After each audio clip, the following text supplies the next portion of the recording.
Okay, and the next section on the outliner is rally points. Now, rally points are locations in the galaxy that, sure enough, your ships will rally to. So, for example, if I decide that I'm going to be attacking the Mercy Confederacy in this game, so I'm going to be attacking the system of Safazon, but I want my fleet to amass in a system before they go.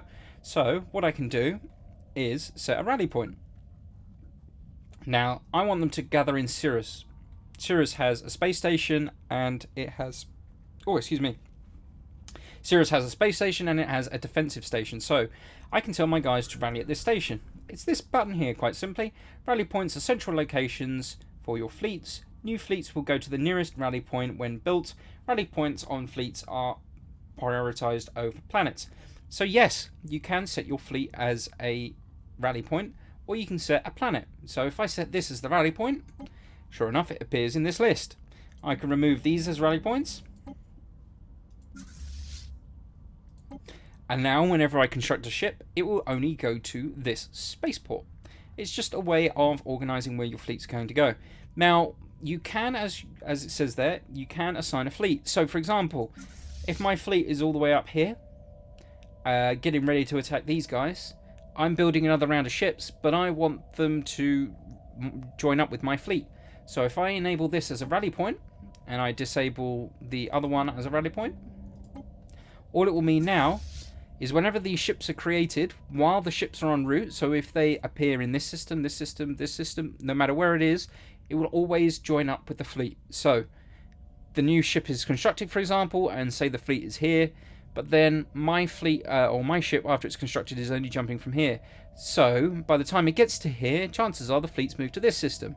So, in turn, the rally point still remains the same, so the ship will continue jumping until it rejoins the fleet. It's literally a way of just reinforcing your fleet. It's just a way of reinforcing your fleet, really. And that's the rally points. Okay, next up is armies. Now, armies is quite simply the armies that you have created in your empire. Once you have built them on a planet, you select a planet up here, you go to the armies tab down here, and you have a selection of different types of armies you can recruit. The armies, once they're constructed, remain on a planet until you tell them to disembark from the planet. So at the moment, for example, here I have a series of just defense drone grids, robots on my planet. I have no otherwise constructed robots. I have a load in orbit, but essentially, once they're constructed, you hit embark, and it places them all on transport vessels, which are the vessels you can see here. They are literally just transport ships for your troops. And it appears in here as armies. You can see here, it shows me I have 43 of this type and 47 of another type. Quite simply, when you want to invade a planet, you select your army, go to the planet that you plan to invade.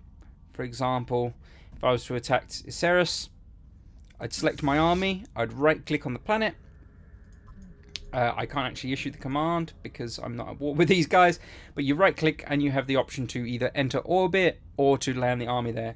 If I actually go back to my home world, you'll be able to see the options as I can attack my own planet. Right click here, so I can land armies or enter orbit. Now you can actually land armies on a planet that you think may get invaded, so you have like a defensive army created, so the attacking enemy has to defeat your army before going through and conquering the planet. But be aware that this number is limited by the actual fortifications on the planet. So as you can see here, I can have a garrisoned army of up to 16 on this planet. However, if I go to a different planet, I can go up to 24. It all depends on the actual size of the planet. They have to fight through those 24 units in order for them to take control of the planet. And it works both ways, defending or attacking. If there's a large garrison on the planet, it means that I'm going to have to probably bring a bigger army to attack the planet. This is also the way that you can recruit a general. So you can see here I have a general. If I didn't have one, I can click here. I'm not actually going to remove this guy, but it would just show empty. Like the science vessels earlier on when I used it, it would just have the assign leader button. So all you literally do is you just left click here, choose a general, and have him lead your army. As you can see, this particular general has increased amounts of damage and increased amounts of morale on attack and also on defense. So I can use this general leading this army pretty much anywhere in my galaxy. He also gives me additional skills. So this guy increases my army's health by 40%, my army damage by 40%, and my army upkeep by 40%. So he's well worth having because he's going to have a massive effect on my army.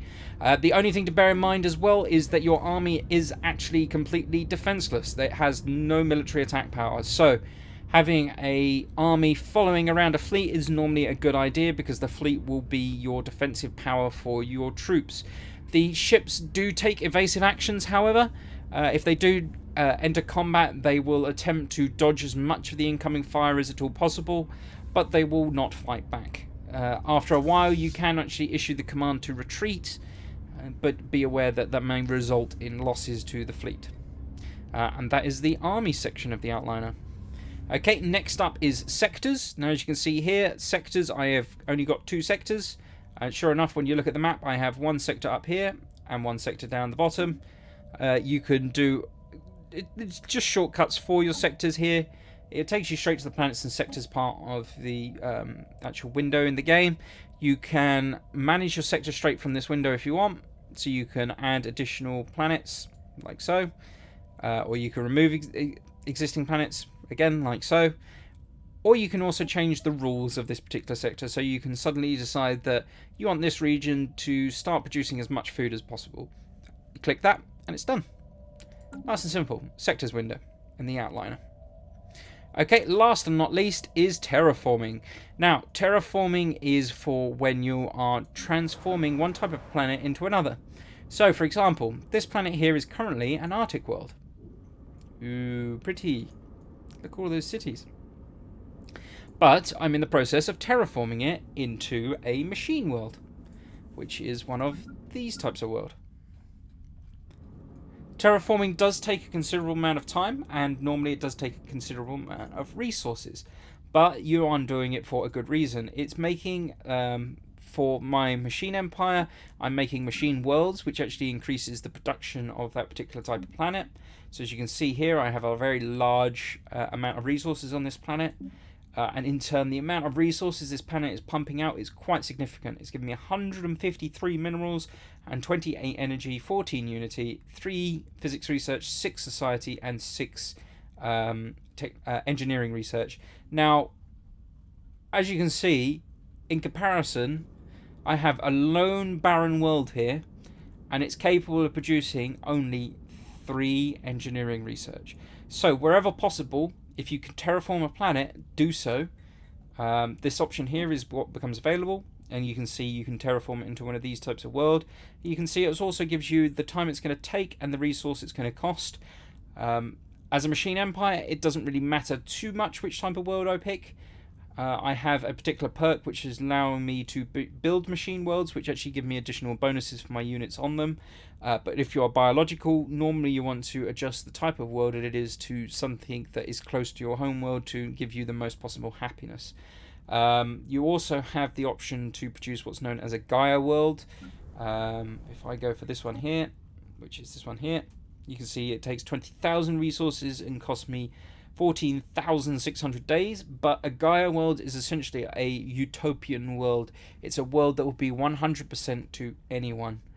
But most of these terraforming planets, in fact all of these terraforming planets, are planets that are useful planets. They are planets that you can inhabit. They are planets you can send a colony ship and land on. There are other types of planets which I'll go into in a later video, but these are planets that are viable for colonization. And that is the terraforming part of it.